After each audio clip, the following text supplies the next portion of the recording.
Sponsored by Tata 407 mini truck. सन्तानको विश्वास आमा, आमाको विश्वास गरिमा, गरिमा विकास बैंक, एक्सेस टु ऑल।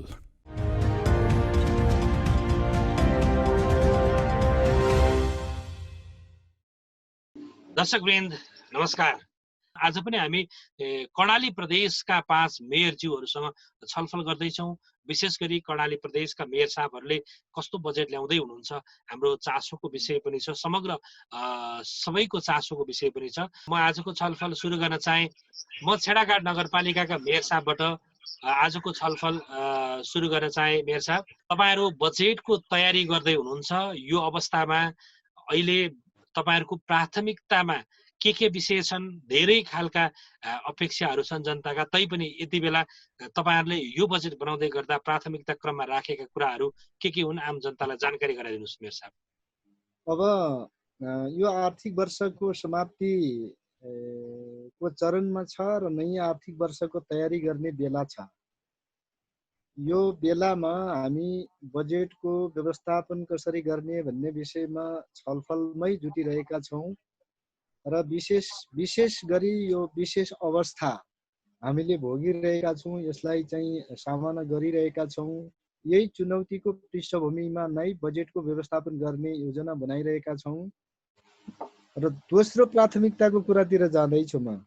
हामीसँग भएका स्वास्थ्य चौकीहरूमा पनि आधारभूत रूपमा आवश्यक पर्ने औषधिजन्य वस्तुहरूको बन्दोबस्त कसरी गरेर जाने भन्ने विषय पनि यसले प्राथमिकता पाउँछ र उनीहरूको मनोबल वृद्धिका कुराहरूलाई पनि सँगै जोडेर लैजाने कुरा नै अहिलेको यो स्वास्थ्य क्षेत्रको प्राथमिकता र हाम्रो बजेटको प्राथमिकता हो।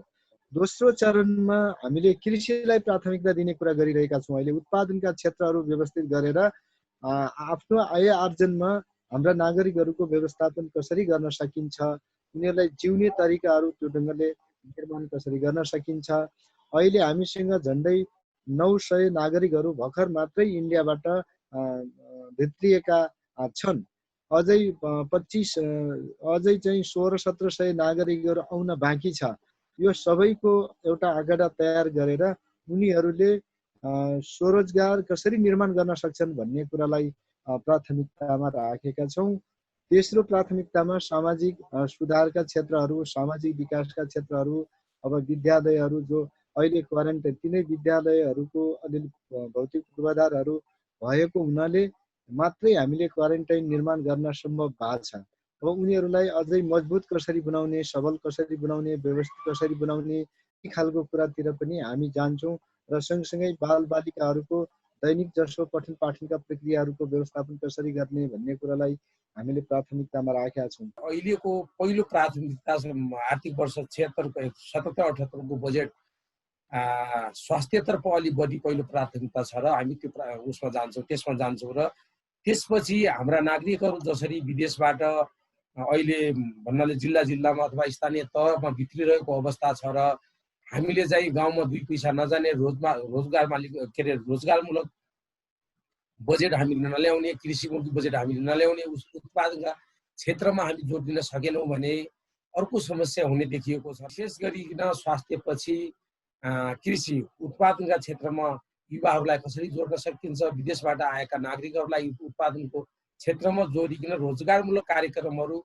यो बजेटमा कसरी छलफल ल्याउन सकिन्छ भन्ने हिसाबले हामी चाहिँ त्यसमा जुटिरहेका छौँ। बाँकी चाहिँ भौतिक पूर्वाधार निर्माण, सडकहरू चाहिँ निर्माणका कुराहरू, खानेपानी, स्वास्थ्य, शिक्षाको तर्फ अनि तेस्रो प्राथमिकता राखिकन हामी यो तरिकाले यो आर्थिक वर्षको बजेट हामी चाहिँ ल्याउँदैछौँ। अहिले हाम्रो प्राथमिकताको क्षेत्र भनेको पहिलो क्षेत्र स्वास्थ्य हो। दुल्लु नगरपालिका एउटा अस्पताल, 9वटा स्वास्थ्य चौकी, सामुदायिक स्वास्थ्य केन्द्र 4वटा र सहरी स्वास्थ्य केन्द्र 3वटा गरेर 17वटा स्वास्थ्य संस्थाहरू छन्।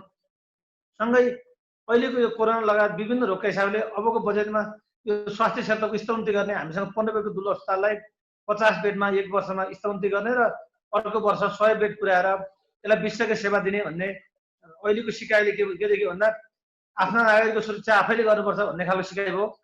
दोस्रोमा हाम्रो शिक्षाको कुरा हो।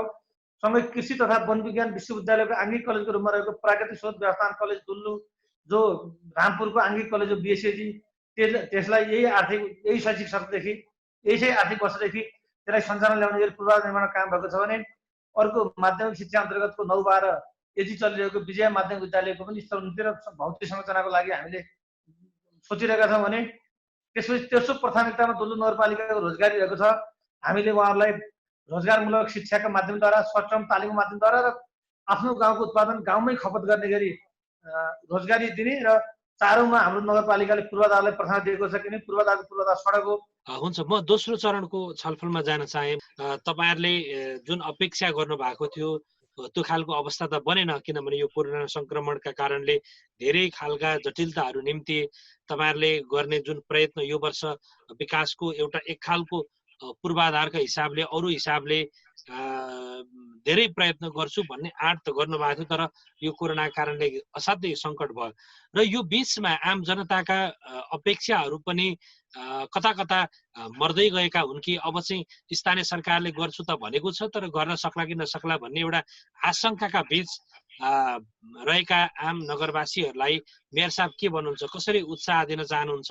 हामीले जसरी 2076-77 को बजेट हामीले निर्माण गरेका थियौँ, त्यो बजेट बनाइसकेपछि कार्यान्वयनको क्षेत्रमा अहिले अघि नै भने अवरुद्ध भएको छ र अब जति जनताले आशा आकांक्षाका आधारमा विकास निर्माणका कामहरू अगाडि बढाइरहेका थियौँ त्यो ढङ्गबाट त्यो गतिबाट अगाडि बढ्न सक्छ जस्तो अझ लाग्दैन र अब विदेशबाट नागरिकहरू अझ नेपाल तेस्रो मुलुकबाट नेपाल भित्रिरहेका छन् भनेको मेयर साहब गोविन्द पुन मेयर साहब, जनताको अपेक्षा अनुसार विकासको गति अगाडि बढ्दैन भन्ने कुरामा तपाईहरु आफै ढुक्क हुनुहुन्छ हैन? यति बेला कोभिड-19 का कारण हामी यो कारणले गर्दाखेरि जो गतिबाट जनताका इच्छा आकांक्षा आधारमा बजेट के अरे विकास निर्माणका काम अगाडि बढाउन सक्नु पर्थ्यो, त्यो आर्थिक स्रोतका कारण हामी बढाउन सक्ने अवस्थामा छैनौँ। प्रदेश सरकारले जसरी बजेट ल्याएको छ, प्रदेश सरकारलाई म किन जोड्न चाहन्छु भने प्रदेश सरकारले आर्थिक वर्ष 76-77 को कर्णाली प्रदेश सरकारले जो बजेट निर्माण गर्यो, कार्यक्रम आयो, त्यसका आधारमा स्थानीय तहलाई चाहिँ विकास निर्माणका योजनाहरू जसरी हस्तान्तरण गरिन्छ कार्यान्वयन गर्ने कुरामा चाहिँ कानुन प्रदेशको कानुन बाधक छ, संघीय सरकारको कानुन बाधक छ। पैसा स्थानीय तहलाई चाहिँ हामीले छोडेका छौँ, स्थानीय तहलाई विकास निर्माणका कामको लागि यदि अनुदान दियौँ भने त्यो अनुदान हामीले कार्यान्वयन गर्न सक्ने अवस्थामा छैन र बजेट चाहिँ विनियोजन गरेर स्थानीय तहमा पठाउने कार्यान्वयन गर्नमा चाहिँ कानुन बाधक हुने हो भने त्यो बजेट चाहिँ स्थानीय तहमा पठाउनुको कुनै चाहिँ अर्थ छैन र एकातिर चाहिँ बजेट पठाएका छौँ भने पौडी खेल भन्ने हातखुट्टा बारेर चाहिँ भेरीमा छोडिदिने कुरा अथवा नदीमा छोडिदिने कुरा प्रदेश सरकारको जो रवैया छ योबाट प्रदेश सरकार पनि सचिन जरुरी छ। राजकोट नगरपालिकाका मेयर काशी चन्द्र बरालज्यूलाई स्वागत गरे। पहिला मेयर साहब यहाँलाई धन्यवाद। हामी आज यो बजेट बहसमा छौँ मेयर साहब। अबको राजकोट नगरपालिकाको बजेटको मूल यसको चाहिँ फोकस चाहिँ कहाँनिर हुन्छ? तपाईहरुले ल्याउने बजेटले कहाँनिर जनताका जीवन स्तरलाई उठाउनका लागि प्रयत्न गर्छ? अबको प्राथमिकता के हो मेयर साहब? एकदम बुदागत रूपमा भनिदिनु होला। हामी अहिले 5वटा बुदामा केन्द्रित भएर अगाडि बढ्दैछौँ। खास गरिकन अब यो जो संक्रमण हुने अर्थात् भनौँ यो सरुवा रोग नियन्त्रण सम्बन्धी खास गरी कोभिड-19 लगायतका हुन सक्ने सम्भावित रोगहरूको नियन्त्रण, त्यसको उपचार र त्यसको रोकथामका निमित्त हुने पहल कदमीको एउटा कुरा भयो।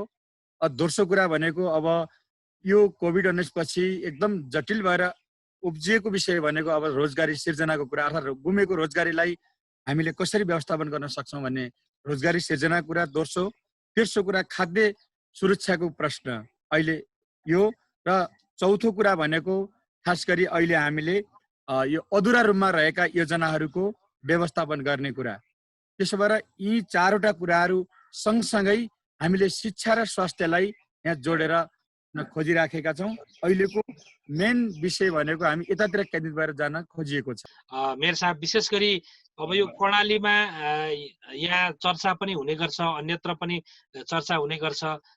विशेष गरी खाद्य सङ्कट चाहिँ असाध्यै हुन्छ कर्णालीमा भन्ने खालको जुन कुरा आइराखे अवस्थामा यो अहिलेको यो जटिलता सँगसँगै यसले खाद्यान्न सङ्कट समेत निम्त्याउन सक्ने अवस्था के छ? यसको लागि तपाईहरुको तयारी के छ मेयर साहब? यो हामी अन्न उत्पादनका हिसाबले सबैभन्दा जटिल भूगोल भएको क्षेत्र हो। किसानहरूको आफ्नै उत्पादनबाट जिउने आधारहरू छैनन्।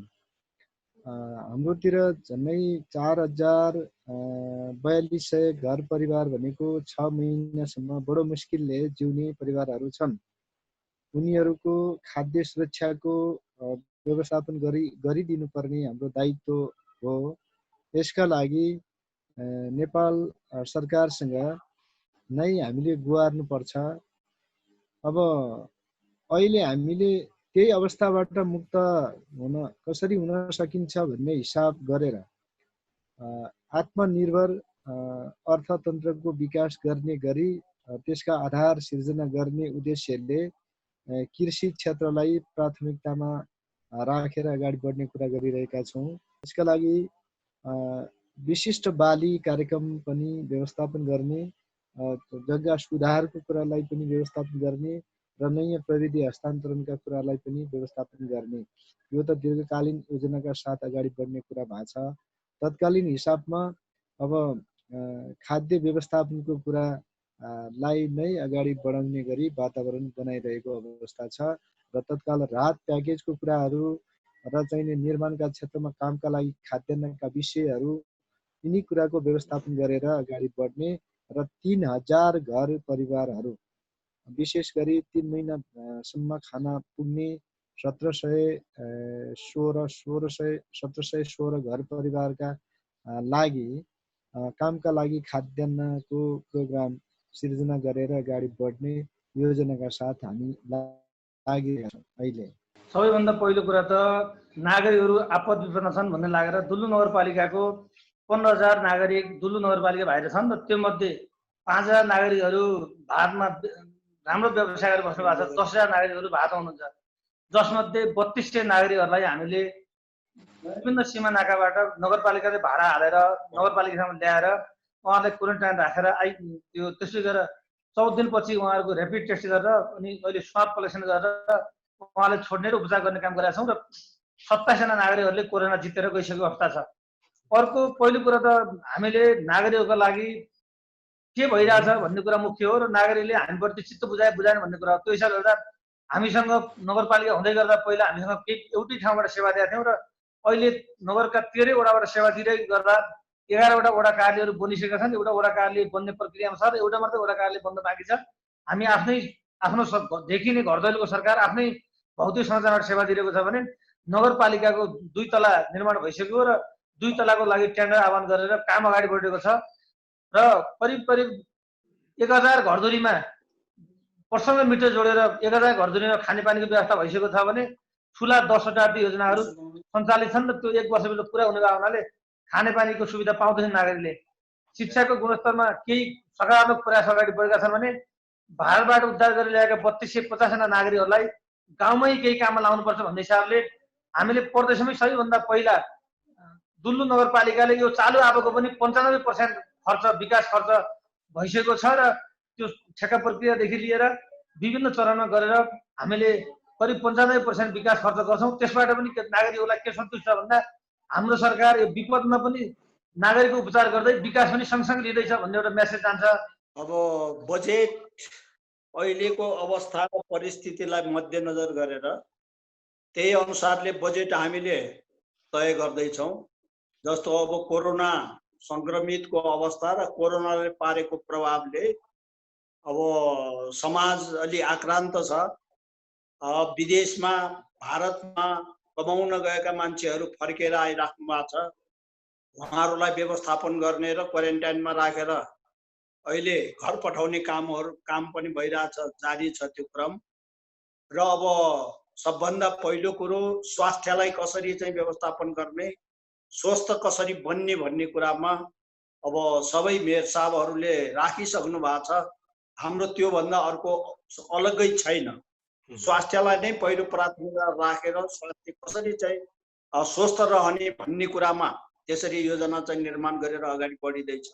र त्यसपछि हामीले अब रोजगार कसरी गर्ने र युवाहरूलाई कसरी चाहिँ मतलब रोजगारी दिने र उहाँहरूको चाहिँ आर्थिक उत्पादन कसरी गराउने भन्ने कुरामा हामी छलफल गरिराखेका छौँ र त्यसरी मतलब उत्पादन र रोजगारको कार्यक्रमलाई पनि दोस्रो प्राथमिकतामा राखेर हामी त्यो प्रकारको योजना बनाउँदैछौँ। तपाईँ सबैजना मेयर साहबहरूको एउटै बोली जस्तो स्वास्थ्यका कुराहरूमा, रोजगारका कुराहरूमा, कृषिका कुराहरूमा तपाईँहरूले लगानी गर्दै हुनुहुन्छ, त्यो कुरा आइराखेको छ। तर विशेष खालको उहाँहरूलाई जीवनस्तरमै सिधै प्रभाव पर्ने खालका त्यस्ता कुनै अभियानहरू, योजनाहरू, त्यस्ता नमुना खालका कार्यक्रमहरू केही छन् मेयर साहब? अब विषय चाहिँ के भने अहिले यहाँले भने जस्तो प्रत्यक्ष हामीले समुदायलाई राहत दिने अर्थात् समुदायलाई लाभ दिने कुरा भनेकै अहिलेको जे भने पनि रोजगारी सिर्जनाकै प्रश्न हो। अब अहिले धेरै मान्छेहरू जस्तो हाम्रो राजकोटको सन्दर्भमा कुरा गर्नुहुन्छ भने 2000 अहिले जनालाई अर्थात् युवाहरूलाई हामीले अहिले श्रम रोजगार बैङ्कको मेम्बर बनाएर त्यहाँ मार्फत रोजगारी सिर्जना गर्ने भन्ने लाइनमा हामी गइराखेका छौँ। हामीले अघिल्लो 2 वर्ष यतादेखि अभ्यास गरिराखेका छौँ, जो कि श्रम रोजगार बैङ्क बनाएर एक खालको अभ्यास राम्रोसँगले गइराखेकै छ। अब प्रत्यक्ष राहत दिने विधि अर्थात् प्रत्यक्ष सहभागिता गर्ने कुरा, जनसहभागिताको प्रश्न त्यताबाट हुने कुरा भइहाल्यो। अब मुख्य गरी अब खाद्य सुरक्षा, खास गरी हाम्रो कर्णाली प्रदेशको अहिलेको असाध्यै ठुलो चुनौती भनेको खाद्य सुरक्षाकै कुरा हो। खाद्य अभावकै स्थिति हो अहिले। त्यसलाई अब व्यवस्थापन कसरी गर्न सकिन्छ भन्ने कुरामा हामी बढीभन्दा बढी ध्यान दिएर कृषिको काममा अब बढी रोजगारी सिर्जना गरेर लानुपर्छ भन्ने कुरामा यहाँ सोच्नुपर्ने छ। त्यसपछि अब अर्को छ खाद्य सुरक्षाको सन्दर्भसँग जो जोडेर हेर्दा उत्पादन त भयो, तर त्यसको भण्डारणको व्यवस्थापन गर्नुपर्ने कुरा जो छ, त्यो भण्डारणको सन्दर्भमा हामीले राजकोट नगरपालिकाले सुपथ मूल्य सहकारी पसल सुरु गरिसकेको छ। यो कोभिड-19कै बीचमा हामीले सुरु गरेर अहिले त्यसले समुदायमा राहत दिइराखेकै छ। अब यसो हेर्दा हामी स्वास्थ्य संस्थाको स्तरोन्नति, खास गरी अहिले हामी यहाँ सामुदायिक अस्पताल पनि निर्माण गरिराखेका छौँ एकातिर। त्यसपछि गएर अर्को आइसोलेसनहरू, यो भनौँ अझ खास गरी सरुवा रोग नियन्त्रणसँग सम्बन्धित अहिलेको तत्कालीन व्यवस्थापन गर्ने गरिकन प्रदेश सरकार र हाम्रो समन्वयमा त्यो कामहरू बढाउन खोजिराखेकै छौँ। कर्णाली नदी एउटा बाधक बनेको छ, पुल छैन, जसले गर्दा कर्णाली वारीका हामी 5 वटा पालिकाहरू असाध्यै अप्ठ्यारो एउटा ल्यान्डलक अवस्थामा छौँ। त्यसले गर्दा धेरै कामहरू गर्न खोजे पनि अनि बाहिरी नेपालको मार्केटसँग सहजै हाम्रो लिङ्केज हुन नसक्ने स्थिति भएको हुनाले केही जटिलता त छ। तथापि अब आउने गतिमा केन्द्र सरकार र प्रदेश सरकारको पहल कदमीबाट पुलको व्यवस्थापन हुन सक्यो भने हामी अझै चाँडो जान सकौँला। गोविन्द पुन मेयर साहबतिर जान चाहे। मेयर साहब, हामी अन्तिम चरणमा छौँ। मेयर साहब, यो अबको बजेटले ठ्याक्कै दिने सन्देश तपाईँहरूले कर्णाली प्रदेशका मेयरज्यूहरूले बजेट बनाउँदै गर्दाखेरि तपाईँहरूले कस्तो खालको सन्देश दिँदै हुनुहुन्छ अबको बजेट मार्फत? त्यो बजेट त ल्याउँछौँ हामी रोजगारीका क्षेत्रमा। पहिलो चाहिँ कोभिड-19लाई मध्यनजर गरिकन हाम्रो विविधता कार्यक्रममा आउँछ र दोस्रो चाहिँ विदेशीका नागरिकहरूलाई आफ्नै मुलुकमा हामीले व्यवस्थापन गर्नका लागि कसरी चाहिँ गर्न सकिन्छ भन्ने हामी चाहिँ अलिकति छलफलमा अनुसन्धानमा छौँ, छलफलमा छौँ र लामो छलफलपछि केही निचोड पनि निक्लिने अवस्था आशा चाहिँ पलाएको छ। अहिले यो वर्ष हुने बजेट नीति कार्यक्रमले, योभन्दा अगाडिका बजेट नीति कार्यक्रम पनि जनताकै लागि थिए, ती 100% कार्यान्वयन भएका छन्। र यो वर्ष हामीले ल्याउने बजेट नीति कार्यक्रमले पनि विदेशबाट घर फर्किएका नागरिकहरूलाई यो हाम्रो सरकारले हाम्रो लागि नीति ल्यायो भन्ने हिसाबले नीति कार्यक्रम बजेट आउनेछ र उहाँहरू अहिले हामी पनि जनताको बिचमा निर्धक्कसँग जाने सक्छौँ र उहाँहरूले पनि सरकारले हामीलाई सहयोग गर्यो भन्ने फिलिङ हुने खालको बजेट नीति कार्यक्रम आउँछ। म तपाईँले यही कुरा लोकप्रिय टेलिभिजन मार्फत विश्वास दिलाउन चाहन्छु। अब अहिले हामीले जनतालाई भोक र रोगबाट बचाउन त्यो प्रकारको योजना निर्माण गर्दैछौँ। त्यो कार्यक्रम हामीले एउटा सहकार्य टिमहरू, सहकार्य टोलहरू निर्माण गरेका छौँ। सहकार्य टोल भनेको 10-15 घरको बिचमा अहिले कोरोनाबाट बच्नको निम्ति पनि त्यो योजना बनाएर हामी अगाडि बढेका छौँ र सबै वडाहरूमा टोल बनेको छ र त्यो टोललाई पनि हामीले योजना मार्फत कार्यक्रमहरू दिने र त्यहाँबाट उत्पादन गर्ने र त्यो उत्पादनबाट कमसेकम जीवनस्तर अगाडि बढाउने, जीवनस्तर बाँच्न सक्ने खालको गर्न सक्ने भनेर त्यसरी अगाडि बढेका छौँ भने अर्कोतिर श्रम सहकारी हामीले निर्माण गरेका छौँ, बनाएका छौँ। प्रत्येक वडाहरूमा त्यो श्रम सहकारी मार्फत पनि भएका कामहरूलाई मतलब चाहिँ गर्नपर्ने उनीहरूबाटै चाहिँ गराउने र त्यसपछि चाहिँ उहाँहरूको एउटा चाहिँ जीवन स्तरलाई उहाँहरूको आर्थिक स्थितिलाई अगाडि बढाउन अथवा वृद्धि गर्न र रोजगार सँगसँगै चाहिँ उत्पादनमा चाहिँ जोड दिनको निम्ति हामीले योजना बनाएका छौँ र यसरी हामी चाहिँ सहकार्यमा अथवा चाहिँ हामी चाहिँ संयुक्त रूपमा त्यसरी काम गर्यौँ भने अवश्य पनि हामीसँग उत्पादन सबै चिज उत्पादन हुन्छ। हामीले खरिद गरिदिने बाहिर भर्सक चाहिँ बाहिर चाहिँ त्यो बजारको व्यवस्थापन गर्ने, यदि सकिएन भने किनेर पनि त्यसको चाहिँ सुरक्षित गर्ने र किसानहरूलाई मतलब कतैबाट पनि घाटा नहुने प्रकारले चाहिँ किसानहरूलाई त्यसरी गर्नुपर्छ भन्ने मान्यता राखेका छौँ र त्यसरी योजना बन्दैछ। अब विशेष गरी यो उकालो हिँडेका, ओह्रालो झरेका, खोला तरेका मान्छेहरू जसका चाहिँ नि त्यो खुट्टा फुटेका छन्, हात फाटेका छन्, तिनीहरूकै अवस्थालाई हेरेर हामी यो बजेट बनाइरहेका छौँ। अब उत्पादनको पुरानो प्रविधिहरूलाई विस्थापित गरेर नयाँ प्रविधि कसरी जोड्न सकिन्छ र चाहिँ श्रमको चाहिँ सदुपयोग कसरी गर्न सकिन्छ र प्रविधि मैत्री श्रम मैत्री प्रविधि यिनी दुईटा कुराको व्यवस्थापनबाट हाम्रो चाहिँ यो पहाडी भूगोलमा उत्पादनका वस्तुहरू कसरी व्यवस्थित गर्न सकिन्छ भन्ने कुरालाई नै ध्यानमा राखेर हामी त्यो बजेटको व्यवस्थापन गरिरहेका छौँ। र तपाईँले पहिल्यै भनिसक्नुभयो, हामीले यो कठिन भूगोलको सापेक्षतामा जिन्दगी निर्माण गरिरहेका गाउँ बस्तीहरू छन्, तिनी बस्तीहरूलाई त्यसकै सापेक्षतामा उत्पादन प्रणालीको व्यवस्थापन गर्ने र त्यो ढङ्गको प्रविधि हस्तान्तरण गर्ने कुरा गरिरहेका छौँ।